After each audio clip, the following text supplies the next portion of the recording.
Vamos a comenzar con nuestra próxima mesa. Bueno, muchísimas gracias por acompañarnos. La verdad que es un tema súper actual el que vamos a presentar, representados sus libros también. La idea de las mesas es que puedan, comentarnos sus ideas, presentar sus libros y que pueda ser un diálogo, ¿no? Que podamos dialogar y que se pueda abrir a preguntas, a pensamientos. Me parece que está bueno en estos tiempos establecer estos lugares de intercambio, de apertura al pensamiento y al diálogo. Bueno, voy a presentarles. Está Alberto Trimboli con nosotros, que es especialista en psicología clínica del Ministerio de Salud de la Nación, es el director nacional de investigación de la Secretaría de Políticas de Drogas de la Nación Argentina, del CEDRONAR, fundador y actual presidente de la Asociación Argentina de Salud Mental, expresidente de la Federación Mundial de Salud Mental y actual miembro de su comisión directiva, representante ante la ONU, la OMS por la Federación Mundial de la Salud. Es coordinador del sector de adicciones del Hospital General de Agudos, Teodoro Álvarez, entre 2011 y 2024. Fundador del dispositivo Abordajes de Consumo Digital en Entornos Digitales del Hospital Álvarez y autor de los libros Consumos Problemáticos de Drogas, El Fin del Manicomio, El Hospital de Día en Adicciones, que esos no están acá, pero sí están en el stand de Noveduc, son todos de Noveduc. Y Ciberlaxia y Ley de Salud Mental, una virtud para la crisis, que sí son los dos últimos libros, ¿no? de Trimboli que están acá en la mesa. Y está también con nosotros César Hasaski, psicoanalista, editor, conjunto con Enrique Carpinteros y Alejandro Weiner de Topía Editorial, es coordinador institucional de la revista Topía y tiene varios libros publicados. En esta oportunidad y para poner el diálogo va a ser sobre el planeta Cyborg y el modo Cyborg, ¿no? Que son dos libros que están en diálogo y que nos parecía que podían dialogar muy bien entre sí. Después tiene un montón de otros libros publicados y muchísimas actividades, ¿no? que tantos en relación a la revista Topía y a la editorial Topía. También la editorial Topía está presente en la feria, así que van a poder encontrar ahí sus libros. Bueno, esta es la palabra.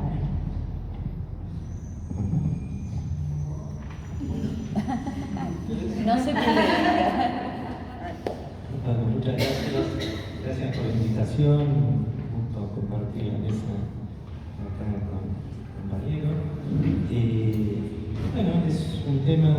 Yo cuando entré acá y vi el otro libro, porque la idea era hablar de ciberlaxia y los dos, pero vi que estaba también el de la Ley de Salud Mental, que sabemos que está en este momento en discusión, ¿no? Si bien todavía no presentaron el proyecto, está circulando y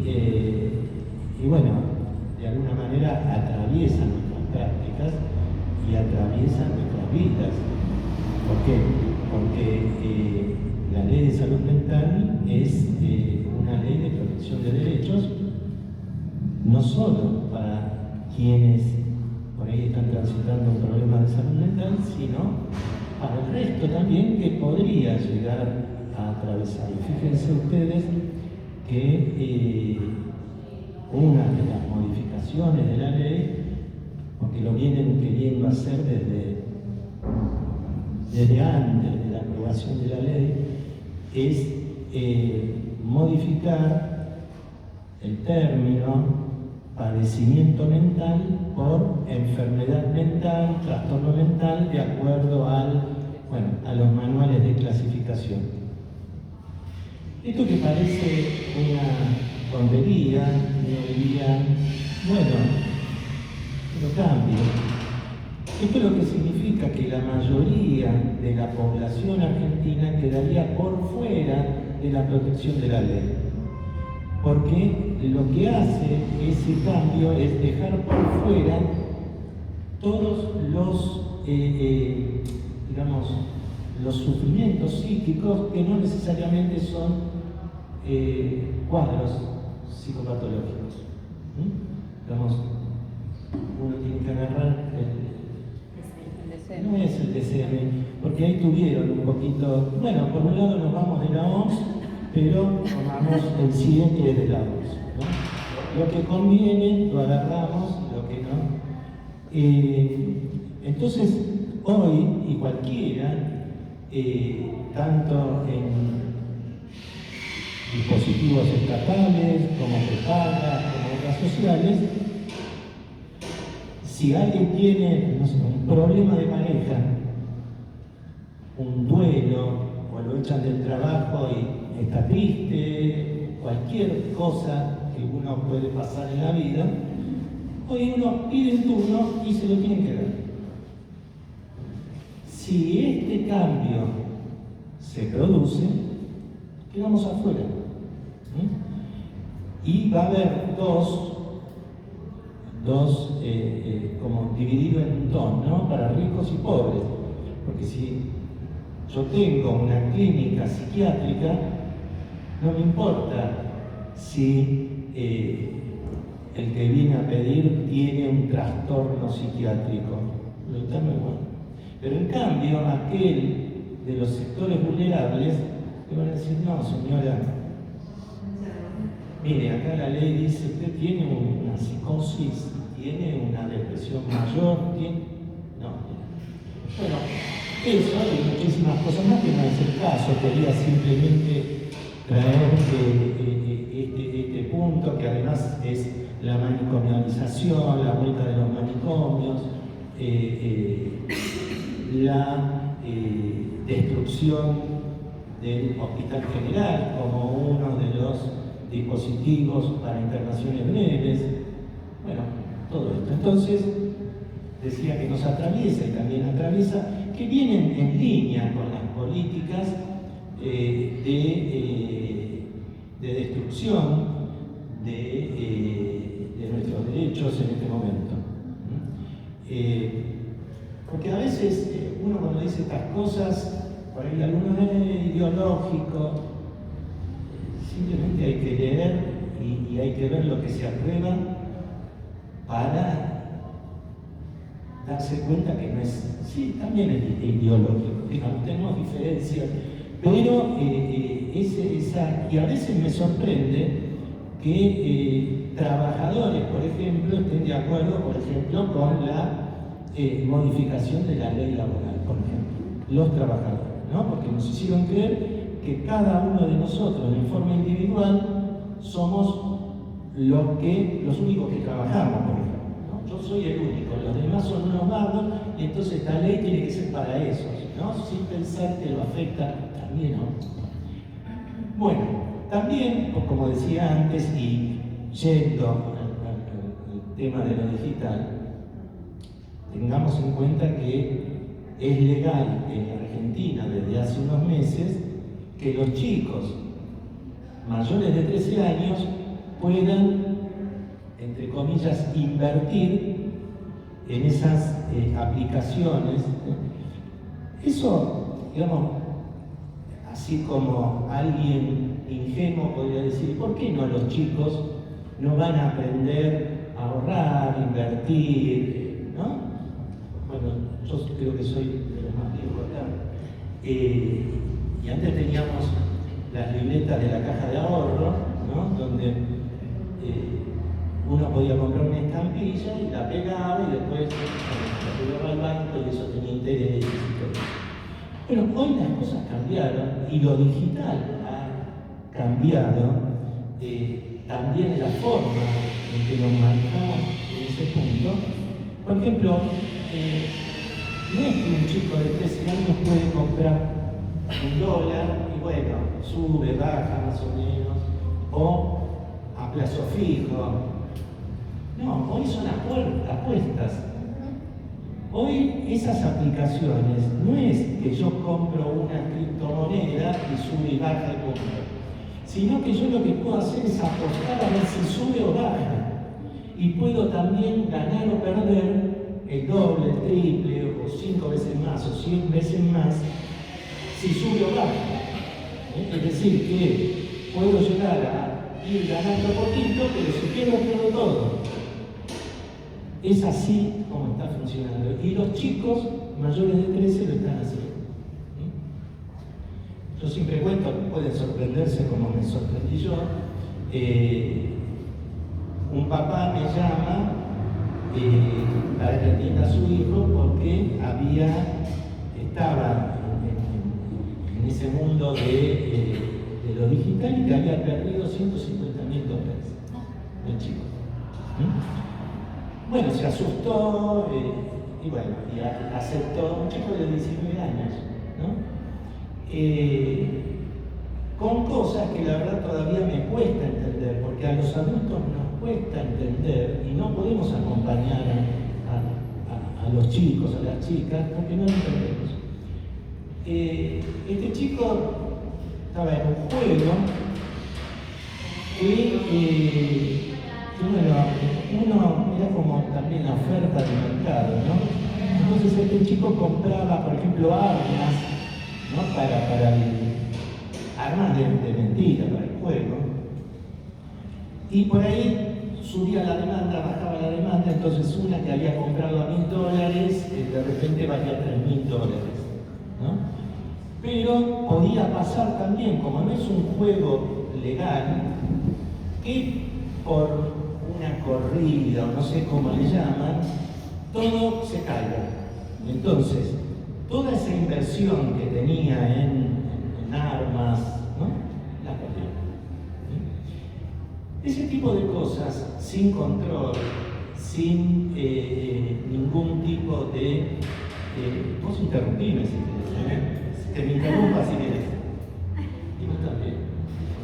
Y bueno, por ahí yo también. No tomamos conciencia que hoy para niños, niñas y especialmente para adolescentes no hay diferencia entre el mundo físico y el mundo digital.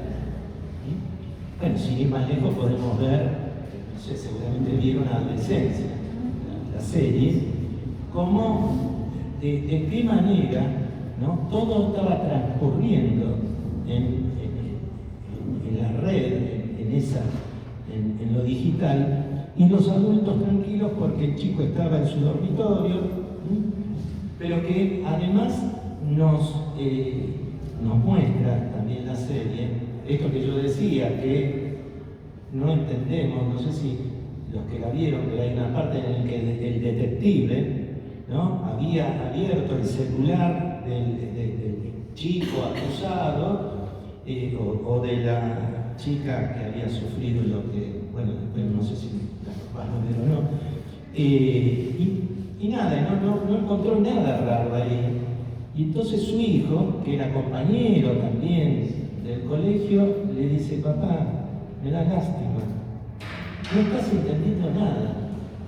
Esto es esto, porque el otro, inclusive yo les digo, me pareció el chico está teniendo un brote psicótico, porque parecía de eso, ¿no? Y bueno, y ahí fue cuando Incel y todos los significados que tienen, que nosotros no lo... En Inglaterra, que puede ser cualquier cosa, pero digamos, hacen también cosas buenas, lo que generaron es ¿cómo se llama? La tabla periódica, ¿se acuerdan? Yo nunca supe para qué servía, pero era para química, esas materias. Bueno, lo que generaron fue una tabla periódica de los significados de los emojis, para hacer circular entre padres, docentes, con cada significado de violencia, significado de sexuales, de suicidio, bueno, diferentes significados, y todo eso se trabaja. Estamos viviendo una época difícil. Antes, por ahí a un chico, a nosotros mismos, por ahí nuestros padres nos decían, cuidado al cruzar la calle, no tomes, no agarres una golosina de un desconocido, ojo cuando vas al boliche, no tomes de un vaso, digamos, cosas que nos parecían boludeces, pero eran, digamos, consejos concretos, ¿no? ¿Y ahora qué les decimos a los chicos? Si nosotros mismos no sabemos cómo manejarnos. Entonces, cuando escribimos este libro, Ciberlaxia, que era un neologismo, y a partir de que ahora está escrito en un libro, puede serlo, que es de, digamos, Internet con esa forma de manejarnos en lo digital como si no hubiera ningún tipo de riesgo, como si no hubiera ningún tipo de situación que nos pudiera hacer sufrir, como la navegación ingenua por lo digital. Entonces, porque buscamos una palabra, buscamos a ver si existía esto, y no existía. Hay que decir un montón de palabras para describir esto. Y esto, si bien le pasa más a chicos, chicas, adolescentes, también nos pasa a los adultos. Y lo que aparentemente hay, porque digamos, todo este tema de lo digital realmente tendría que ser una oportunidad para no cometer los mismos errores que cometimos antes, ¿no? Porque nosotros lo llamamos a las problemáticas, consumos problemáticos en el entorno digital. Es así como lo definimos, ¿no? Pero lo que está pasando en la actualidad es que no aprendimos nada de lo que hicimos con los consumos problemáticos de drogas, por ejemplo, ¿no? Donde como sociedad nos pusimos a atacar un grupo de drogas, ¿no? Y por el otro lado dejamos, ¿no?, el alcohol, el tabaco, ¿no? Entonces ahora estamos haciendo lo mismo. Leyes de prevención de la ludopatía, más allá de que ludopatía, no estoy de acuerdo en seguir buscando etiquetas. Ciberlaxia, en el libro explico que no es una etiqueta, sino que es una forma de explicar, digamos, ¿no?, como de conceptualizar un problema o una realidad. Y hoy estamos haciendo lo mismo. La otra vez, el año pasado, ustedes saben que hay una ley de prevención de la ludopatía que fue aprobada en el Congreso, en diputados, tiene media sanción, ¿no? Faltaba el Senado. Y llamativamente se pusieron de acuerdo todos los bloques para discutir esa ley. Y me llaman porque invitan a diferentes expositores para hablar sobre determinada temática cada vez que... Y entonces le dije que no estaba de acuerdo con una ley que se enfoque solo en el problema, porque por ejemplo en el entorno digital está el bullying, trata de personas, bueno, hay 15, 20, 50 problemáticas y que teníamos que aprovechar para hacer una ley que proteja a niños, niñas y adolescentes, no solo del juego, de las apuestas, sino también de todo el resto de problemáticas que existen. Y me dicen, no, pero por favor, necesitamos que vengas y definas el proyecto. Y yo, mirá, arranquemos con esto y después se modifica, bueno, voy. Llego y en la mesa estaba acompañado por los representantes de la AFA. Acá tenía al presidente de un club de fútbol, no sé, re chiquito, que con una cara de pobrecito decía, si no nos permiten las publicidades no fundimos. Estaba un CEO español diciendo que cuando en España están las regulaciones, están el tema las publicidades, hay un montón de regulaciones. Y eso era. Así que la lucha es contra los lobbies, igual que con la ley de salud mental. Cada vez que hay leyes de ampliación de derechos y toca intereses económicos a alguien, ahí es muy difícil, ¿no? Tenemos la de glaciares, tenemos la ley de humedales que no terminan de salir, el tema del alcohol, bueno, un montón de leyes. Ahí, con la ley de salud mental se alinearon los planetas y fue votada por unanimidad en el Senado y en diputados. Lo que pasa, lo que pasa que también era otra época donde había cierta cordura,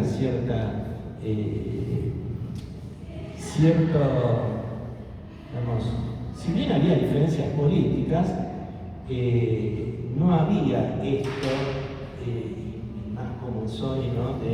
Porque también las redes lo que hacen, porque también está el discurso de odio, hay un montón de problemáticas que sin querer nosotros, porque también hay el que lo hace activamente y el que lo recibe pasivamente, ¿no?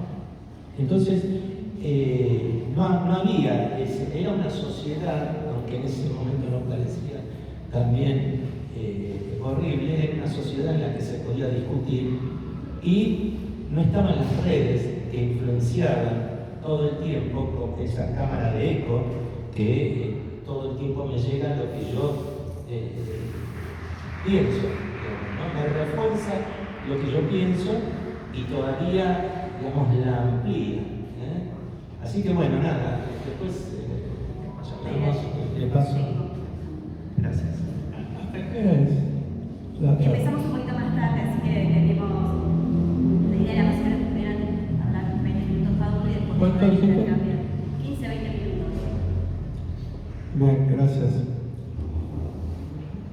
Mi interés es plantear algunas cuestiones que parecen solamente tecnológicas, pero que van a constituir, y no ahora, sino hace bastante tiempo, la subjetividad y cierta relación con lo social desde lo que se denominan las nuevas tecnologías.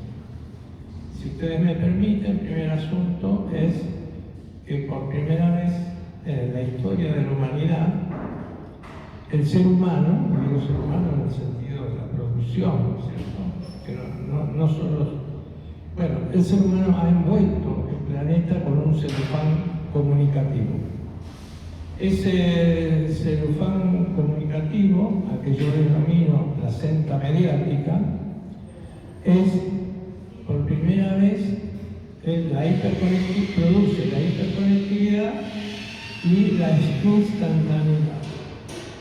Entonces, aparentemente nadie se queda afuera, cosa que es que en realidad hay un grupo grande de personas que no acceden a los medios, pero esta situación la cotejo con lo que ocurrió cuando se pasó del feudalismo al capital productivo. Cuando los capitales de producción en serie necesitaron gente, rompieron las sociedades campesinas y aglomeraron la gente alrededor de la fábrica. Eso nos trajo, en sentido histórico, cultural, nos trajo la división entre obreros y capitalistas burgueses. ¿Sí? Si bien los burgueses venían desde hace mucho tiempo tratando de tomar el control de la situación para vencer a la aristocracia, lograron un cambio absoluto y radical con los modos de vida previos. Entonces, ese cambio de aquel entonces que dividió la sociedad en estas dos maneras con la placenta mediática, con la capacidad de inmediatez, estamos en otro punto. La subjetividad de esta época es muy distinta y tiene características generales y particulares de acuerdo a determinados países también, a las que nos encontrábamos antes. Lo digo para decirlo radicalmente, es decir, el sujeto que tenemos hoy no es el sujeto de Freud. Decirlo por ahí. Es decir, aquellos que están interesados en el psicoanálisis, nos vamos a tener que pegar el traste para pensar cosas distintas y no caer en la repetición. Y que lamentablemente nos es muy difícil porque el proceso de aceleración es tan alto y tan instantáneo que siempre lo que tratamos de distintas formas de acceder a pensamientos distintos, llegamos tarde. Dolorosamente llegamos tarde, pero no porque no haya gente interesada en producir. Porque el nivel de radicalidad que tiene la transformación siempre lo deja, perdón que lo diga así, de culo. Pero el pensamiento crítico debe asumir este problema y seguir insistiendo en vez de cómo se transforma. Entonces, para que esta placenta mediática y esta instantaneidad funcionara, obviamente apareció la cuestión. Si seguimos desde la computadora, pero esencialmente yo en este momento me centro en la cuestión del celular. Entonces, el celular, y perdón que lo diga así, pero a todos nosotros y a todos los que están afuera y que lo usan, el modelo cultural se ha transformado en un fetiche. ¿Y por qué es un fetiche? Porque no se suelta de la mano. Lo que antes por ahí podría ser muy, ¿no? Que uno se casaba y se ponía un anillo, ¿sí? Que marcaba un cambio de su situación personal y familiar. Hoy nadie, o en general, muy poca gente, suelta el celular. Y tenemos algunos ejemplos. Por ejemplo, hay determinadas ciudades, en la ciudad de Buenos Aires también ocurre, que ustedes van a la esquina de Santa Fe y Godoy Cruz, por ejemplo, y en algunas esquinas de Retiro, y hay semáforos en los cordones. Los semáforos son para los peatones, porque como los peatones cruzan mirando el celular, ¿sí? Hay accidentes que antes se consideraban que siempre el automovilista tenía la culpa y ha cambiado totalmente. Ahora hay corresponsabilidad en muchos casos y de hecho las compañías de seguro, aprovechando la situación obviamente como siempre, no pagan accidentes a los peatones que cruzan y son atropellados por vía del celular porque los consideran responsables. Entonces, este fetiche que se ha constituido y se ha atado, o lo hemos atado a nuestra mano, hace imprescindible y construye algo de sin el celular no se puede vivir, y al mismo tiempo, obviamente, con el celular tenemos una serie de problemas. Digo el celular para tomar un punto de la situación, ¿no? Es decir, tenemos una serie de problemas que hay que pensarlos distintos. Ahora, hasta donde a mí me alcanza, y no pretendo con esto decir, hasta donde a mí me alcanza, yo digo, estamos ante una subjetividad cyborg. Esta subjetividad no vuelve para atrás. En esta subjetividad que defino como cyborg, nosotros somos una unidad orgánica y tecnológica.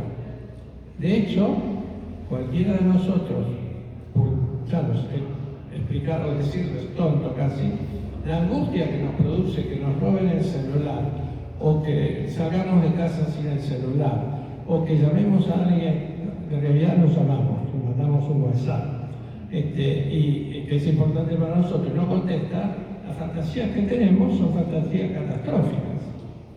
Pero además esto cambia inclusive esta relación, cambia inclusive en el trabajo.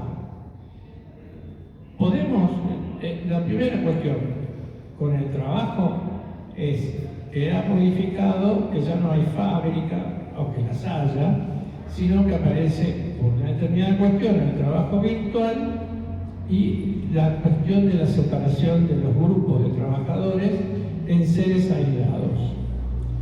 Entonces, esto podemos encontrarle infinidad de complicaciones. Una de ellas, por ejemplo, los que trabajan en términos virtuales, la mayoría de los jefes en el mundo se quejan elegantemente, digamos, de que los trabajadores no trabajan tanto como deberían. Y los trabajadores que trabajan de forma virtual sostienen, y que es cierto, porque hay niveles de control enormes, están hechos por tecnología, ¿sí?, de aquellos que se creen libres porque trabajan en la casa.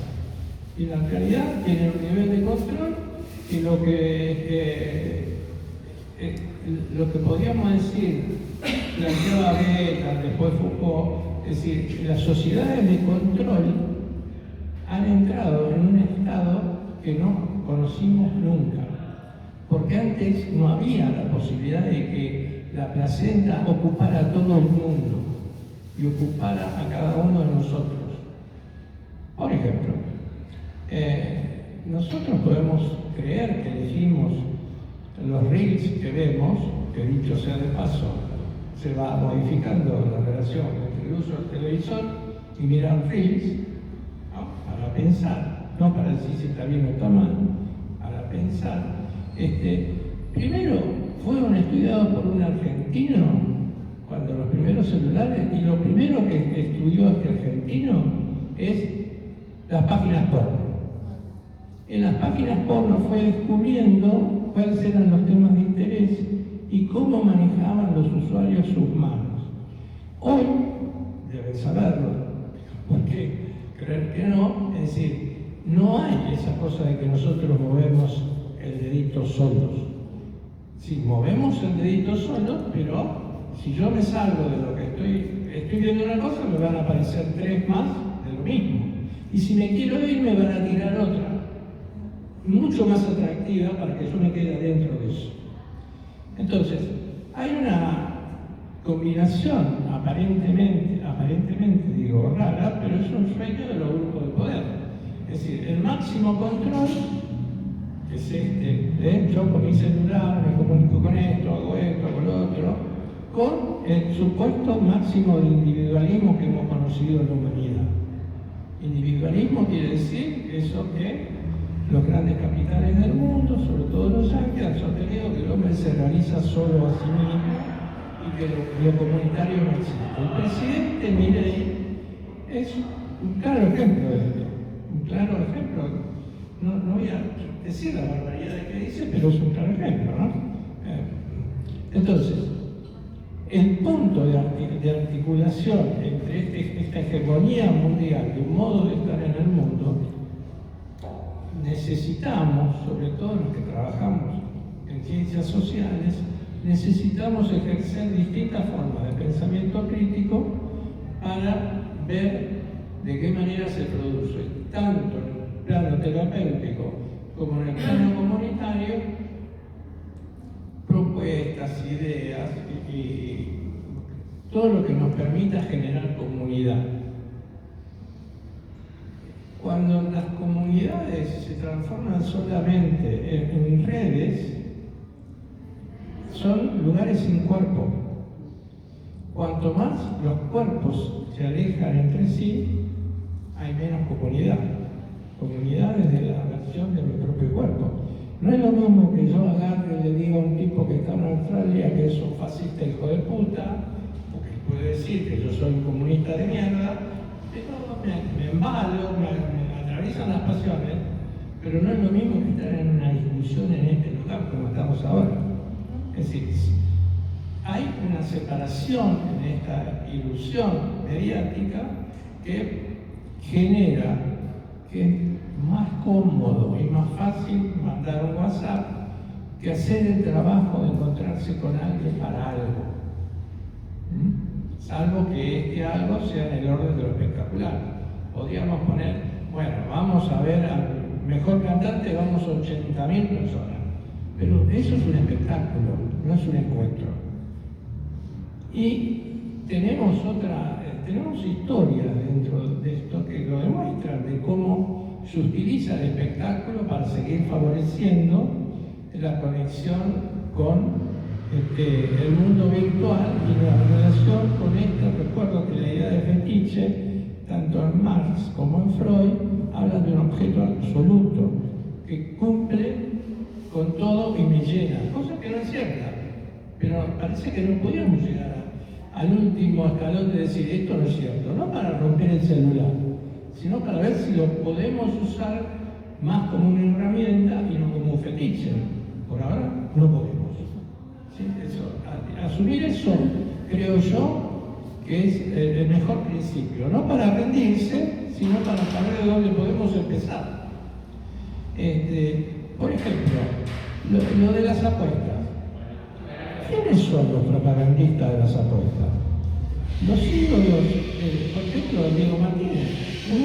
Muy fantástico eso, porque el tipo es maravilloso y después de ser maravilloso y lanzar que Betano, al que jugar aparece en otro publicidad y dice, che, los pibes no, los pibes no tienen que, no juegan, ¿para quién es? Entonces, si me permiten, en esta situación, con relación, por ejemplo, al poner al juego y al consumo en dos planos, es decir, eso que se decía, que lo que pasa en Las Vegas, ¿era en Las Vegas? No es cierto, yo te digo, Las Vegas triunfó, porque yo estoy en mi casa a las 3 de la mañana, por lo que sea, angustiado, volado, sin saber qué hacer, y Las Vegas me dice, podés jugar al partido de la India de cricket, tenés un porcentaje de esto más un porcentaje de esto otro.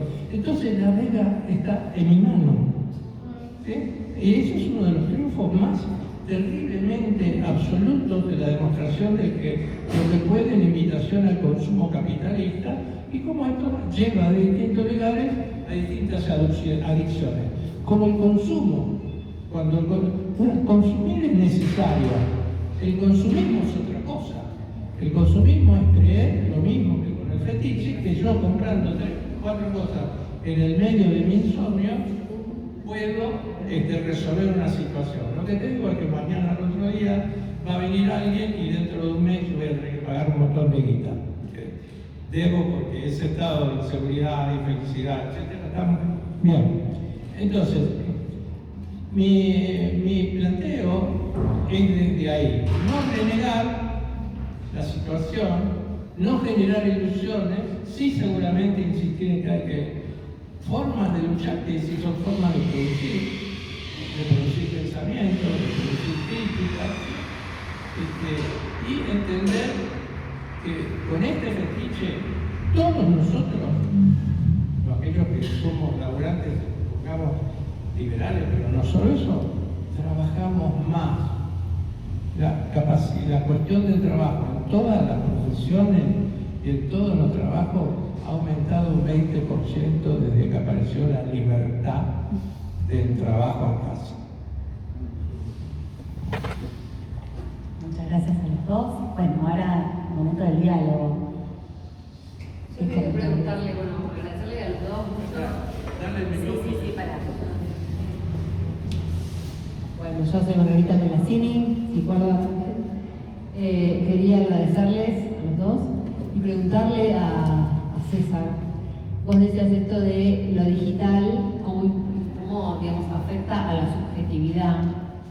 Pensaba esto que decías, bueno, nuestro presidente, la violencia que circula en las redes, cómo se reproduce el caso tan reciente de este chico en Santa Fe, ¿no? Y de las armas y de la violencia. No sé, también la inteligencia artificial, ¿no? ¿Cómo pensás vos este interjuego entre lo digital y la presencia física, el cuerpo, ¿no? Y atravesado por la violencia?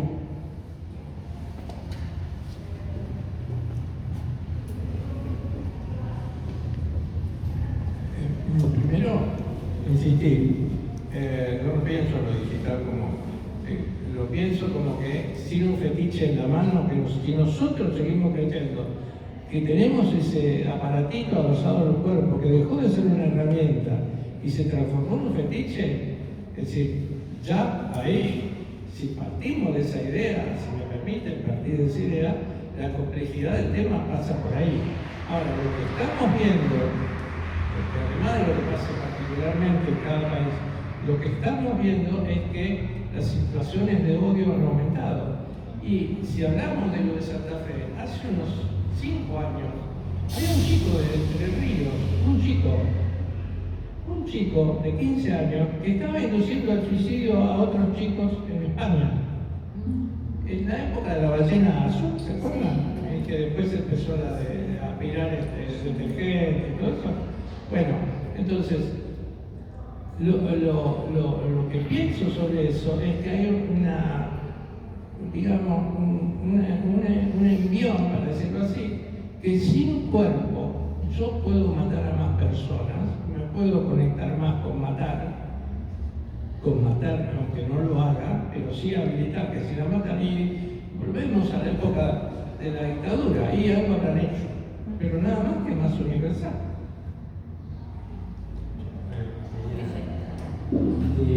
Lo que vos comentaste es interesante, ¿no? Porque hay como una mezcla de cuestiones. Primero lo que quiero decir es que para mí, si bien las pantallas, todo esto digital está hecho para justamente modificar la subjetividad, digamos, hacernos a nosotros mismos ser productos, esto de querer estar, de querer mostrarnos, es un tema. Y está el otro que decías que tiene que ver con el chico de Santa Fe, que después se fue descubriendo que ese chico estaba dentro de una red, que ustedes saben que existen las redes oscuras, que a veces uno dice, ¿y esta moda de dónde salió de un día para el otro? No, se están construyendo ahí. Una deep web. Claro, o dark web también, ¿no? Que es donde ahí circulan los grupos de ultraderecha, bueno, estos que comentabas vos recién, César, todo se va construyendo ahí y de repente sale a la luz de un día para el otro y todo dijimos, ¿y esto dónde está? ¿No? Como el presidente también, ¿dónde está? ¿No? Pero lo que tenemos que tener en cuenta que, porque si no, y lo aclaró César, no demonizar esas herramientas que también han generado muchísimos beneficios. Pero tiene que ver con, yo hago la comparación con el tema de las drogas, ¿no? Las drogas existen, la cocaína, la marihuana, cualquiera de esas que ustedes se pueden imaginar, pero no todos son adictos a eso. Tiene que haber una predisposición, tiene que haber digamos, bueno, ya Freud nos habló de esto de las series complementarias, que nadie se hace adicto porque quiere, digamos, ¿no? Esto tengámoslo en cuenta, porque si no va a pasar un día que, no sé, a alguno se le va a ocurrir, como está pasando, está bien, algo es algo, acá no se está haciendo nada, prohibir los celulares a los chicos o las redes a los chicos menores de 16 años, como si no supieran que esos chicos lo que van a hacer es tener otro celular, comprar un celular en un mercado negro, es decir, están recreando todo esto que está pasando con las drogas, que tenemos el ejemplo en Estados Unidos con la ley seca, que bueno, fueron a solucionar un problema y empeoraron, tuvieron que ir para atrás. ¿Qué es lo que tenemos hoy con las drogas? ¿No? Entonces hay como una mezcla de cuestiones, y lo que sí tenemos que tener un pensamiento crítico, tenemos que, especialmente quienes nos desempeñamos en el campo de la salud mental, en las ciencias sociales, ser críticos y que no todo es blanco-negro. La inteligencia artificial sabemos que también ha generado mucho beneficio, la verdad que negar eso, pero también ha habido, hoy en Estados Unidos hay 2 o 3 juicios de familias que hicieron juicio a esas empresas porque su inteligencia la inteligencia artificial ayudó a un chico a suicidarse. Había un chico también que tenía una novia creada con inteligencia artificial y juntos decidieron suicidarse. Digamos, a mí me parece que lo que nos estamos olvidando es ir, digamos, a la educación, ¿no? Yo dije, los adultos como padres, tíos, abuelos o lo que sea, no estamos preparados. Entonces lo que tenemos que generar es un cambio de currícula para incorporar en la educación estos temas. Pero estos temas de verdad, como matemáticas, que te las llevas si no estudiás, si no aprendiste como... ¿Ustedes vieron cuando actores, políticos, conocidos dicen, o conocidos nuestros, le hackearon el celular, ¿no? Y de repente los grupos, che, a Juan, ojo porque le hackearon, no te lo hackearon, vos le diste la contraseña, no somos la NASA que se nos mete para, no, nosotros damos las contraseñas, nosotros no sabemos manejarnos en lo digital como hacemos en la vida real. No le vamos a dar la llave a cualquier desconocido en la calle o no vamos a cruzar la calle con los ojos cerrados. Y eso es lo que estamos haciendo en lo digital. Entonces, la idea sería ir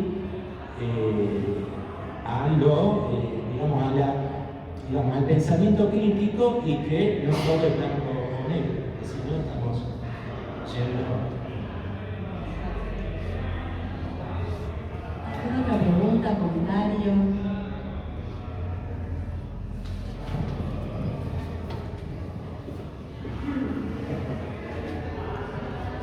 Buenas tardes.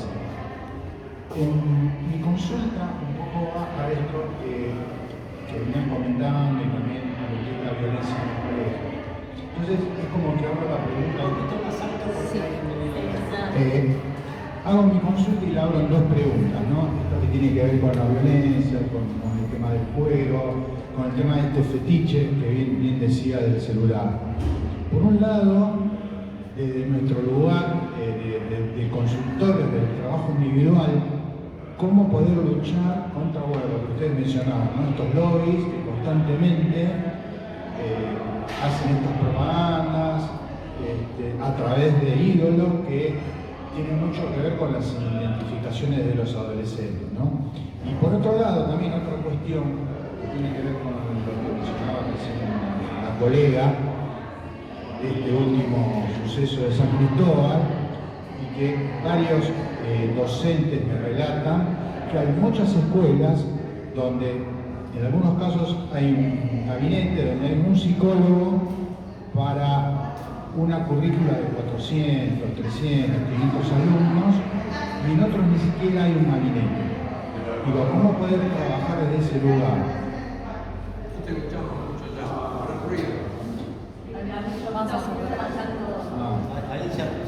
No, la pregunta es cómo trabajar desde nuestro lugar de psicólogos, ¿no? Nuestro consultorio contra, por un lado, los lobbies que hacen mucha propaganda a través de ídolos que, como sabemos, los adolescentes se identifican mucho, y por otro lado, con gran parte de los colegios no tienen un psicólogo, no tienen un gabinete, o a lo mejor tienen un solo profesional para una currícula de 400 o 500 alumnos, por ejemplo, lo cual uno después empieza a trabajar desde atrás, ¿no? O sea, una vez ocurrido el hecho.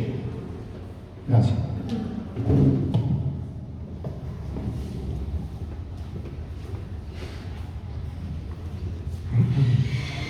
Primero, quisiera plantear, para que no hablemos de los adolescentes en el aire. Estos adolescentes fueron criados con nosotros, que ya hace tiempo que somos salvos, nosotros mismos primero. La generación de estos adultos de 30 a 35 años, si ustedes van a un restaurante, van a ver que están los cuatro comiendo, cada uno metido en su celular. Ahora, eso no lo producen los chicos. Eso lo produjeron estos padres que son los primeros cyborgs, si quieren decirlo así. O sea, la ingenuidad de salvarnos porque es un problema de los adolescentes, nosotros no nos podemos salvar.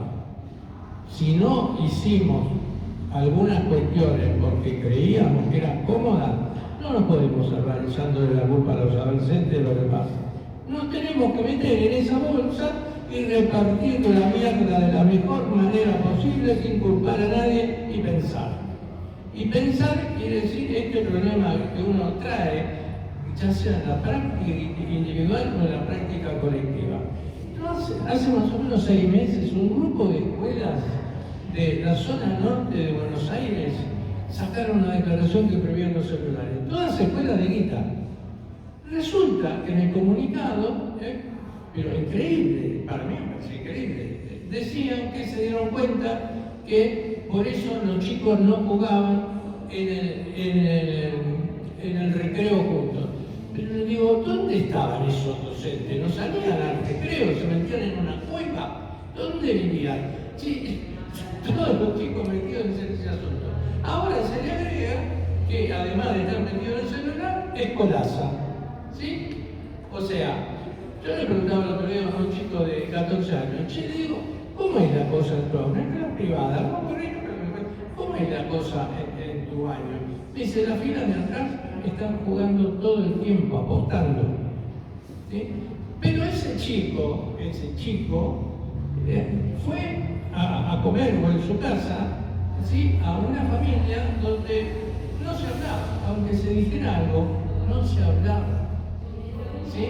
O lo que podemos decir, hablar, es una palabra vacía. Ahora, esto no me excluye a mí, yo me reconozco como cyborg, de pensamiento crítico. No quiero decir que alguien me metió en esto. No, me metí solo. Es decir, me metí solo y les cuento lo que me pasó para esta charla. Y lo digo así, yo trabajo mucho con el chat, el GPT. Trabajo, o sea, me pregunto cosas, pero al servicio de lo que yo estoy buscando, no renuncio a los libros, qué sé yo. Y estoy trabajando mucho el tema del insomnio, ¿no? Porque eso debería ser una cosa que podríamos charlar, pero como no hay tiempo, ¿sí? Nosotros... La próxima. La próxima. Claro, la próxima ya tenemos el próximo tema. Yo vengo trabajando eso desde bastante tiempo y algunas cosas las intercambio así para buscar bibliografía, para intercambiar. Y estaba con este tema, no voy a hablar acá del insomnio, no voy a hablar de eso. Digamos así, perdónenme que lo diga así, hubo un diálogo, mentira, pero no importa, permítame que yo lo diga así, porque ¿sí? No soy ingenuo en lo que estoy diciendo. Y estaba como a las 3 de la mañana haciendo esto. Y bueno, voy a dormir, ya está. Y bueno, qué sé yo, me dice, ¿querés que te arme un trabajo sobre esto que estamos charlando? Yo le dije, sí, dale. 2 días no le di pelota. 2 días no le di pelota. Ahora le pegué cosas porque me da rabia. El tipo escribió mejor que yo bajo la misma lógica que escribo yo. O sea, es una mezcla de escribir ficción, el tipo escribió mejor que yo y a mí me produjo un odio. Digo, pero me está afanando. Y después me plantea este tema. Esto con toda honestidad.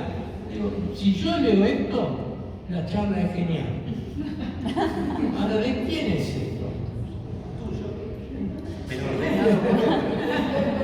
¿No? Es decir, ¿quién se apropia de este saber? ¿No? Lo digo en términos amplios, ¿no? Después, por supuesto, es decir, yo voy a seguir usando el chat o cualquier otra que aparezca, porque a mí no tengo el acceso a la cantidad de libros que tengo que consultar de acuerdo a lo que quiero trabajar. Pero acá está, tengo 3 libros escritos sobre esto y este hijo de puta escribe mejor que yo. Sí, cerramos. Lo que pasa es que si pagás, seguro que es gratis.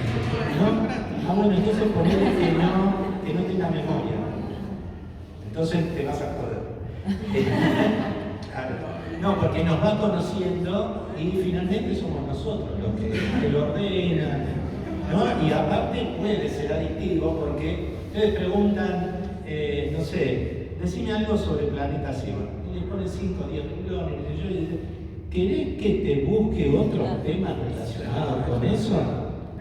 ¿O querés que tal cosa? Bueno, dale tal cosa. Y te lo da y después te dice, muy bueno lo que planteas. Si querés yo te puedo... Y no termina más. No termina más. Lo que pasa es que, como decía recién, digamos, ¿no? Hay personalidades y personalidades, algunos lo pueden usar, otros pueden, digamos, hacerse adictos, pero de acuerdo a lo que vos planteabas, ¿no? Olviden un poquito y para cerrar, por eso nosotros en el libro encaramos, bueno, todo lo que estamos diciendo acá está incluido en el libro, es como primero a modo de ensayo, de crítica, de pensar de qué manera está lo digital en la realidad hoy, pero también abordamos lo clínico, porque también se está repitiendo como en otras épocas uno va a un centro de salud o a un profesional y le dice, no, acá no atendemos eso, ¿no? ¿Vieron que esto de las adicciones, acá no se atienden adicciones? Bueno, está pasando lo mismo con las apuestas, con los riesgos digitales, y eso en el hospital, yo me jubilé el año pasado, pero en el hospital creamos justamente un equipo interdisciplinario para esto, porque no existía, no sé si alguien sabe dónde, pero no existía un lugar gratuito, estatal, que aborde esta problemática. Pero también, lo que decía antes, también tenemos que pensar en la prevención. Eso es lo primero. Entonces, también en el libro planteamos algunos ejercicios, porque, bueno, a veces en los colegios dicen, pero a los adolescentes no les interesa nada. A los adolescentes les interesa nada. Lo que pasa es que hay que ver qué le ofrecemos para que elijan eso que le estamos ofreciendo. Y entonces planteamos algunas, por ejemplo, ejercicios con algunas películas que por ahí las miramos y punto, pero por ejemplo quería Bebé Reno, es un ejemplo, que no sé si la vieron, el dilema de las redes sociales, ¿no? Que también adolescencia, El Círculo, Black Mirror, Clickbait, son un montón de películas que se pueden trabajar con adolescentes, inclusive nos pueden servir a nosotros para el consultorio y para pensar e incorporar en el momento que estamos con un adolescente que te está comentando algo, por lo menos saber interpretar algo de la realidad, porque si no nos va a pasar como este detective en la serie Adolescencia, que el chico nos está hablando y nosotros no entendemos nada o pensamos que estamos entendiendo que es peor, ¿no? Entonces, todo eso tratamos de incluirlo en un libro, escriben psiquiatras, psicólogos, trabajadores sociales, terapista ocupacional, porque tiene que ser interdisciplinario el abordaje, no en todos, pero en los casos más graves sí. Bueno, gracias. No, muchas gracias.